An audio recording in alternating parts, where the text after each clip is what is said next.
Gulay muna ngayon yung kakainin natin ngayon, my friend, pagkatapos ng bagong taon, my friend. What's up, my friend? Ito pala yung unang video ko ngayong taon na to, my friend. Kaya magluluto tayo ngayon ng sayote, my friend. Mabilis lang iluto to, kaya wag kang mainip, my friend.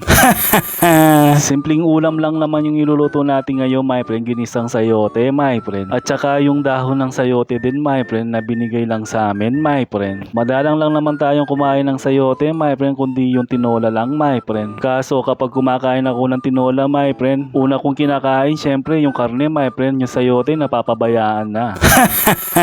Pero ngayon, ginisang sayote naman yung kakainin natin, my friend. Sigurado makakain natin to, my friend. Nung nakaraang bagong taon, my friend, syempre handa natin puro karne, my friend, tsaka baboy, my friend. Tapos puro matataba at kolesterol pa yung kinakain natin nung nakaraang bagong taon, my friend. Tapos wala pa tayong exercise, my friend, puro lamon yung ginawa natin. Ay sus!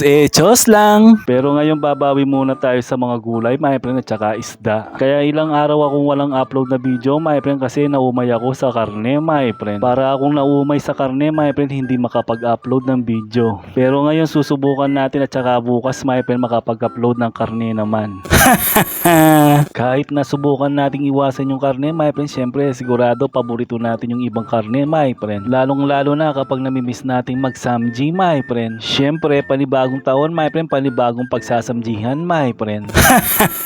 Basta wag lang tayong kumain ng sobra-sobra, my friend. I-maintain din natin yung kinakain natin, my friend. Habang nagkikwento ako sa inyo, my friend, tingnan nyo naman yung niluluto ko, my friend. Yung tubig na pasobra, my friend. Imbis na ginisang sayote lang, my friend, naging sabaw na.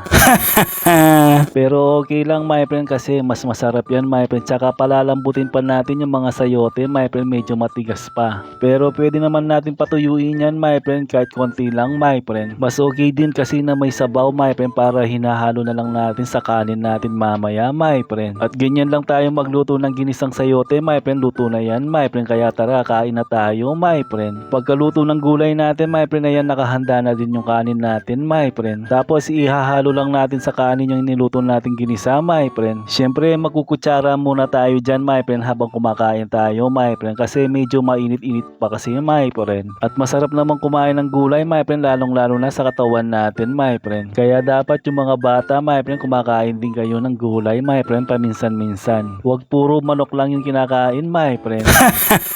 Ay sus! Chos lang! Lalong sumasarap yung kinakain natin, my friend, kapag nagkakamay lang tayo, my friend. Kasi nalalasap mo sa mga daliri mo yung lasa ng pagkain mo, my friend. Hindi ka kasi mabubusog kapag lagi kang nagkukutsara sa kinakain mo, my friend. Mapapa-extra rice na naman ako ulit nyan, my friend. Kaya sige na mga friends.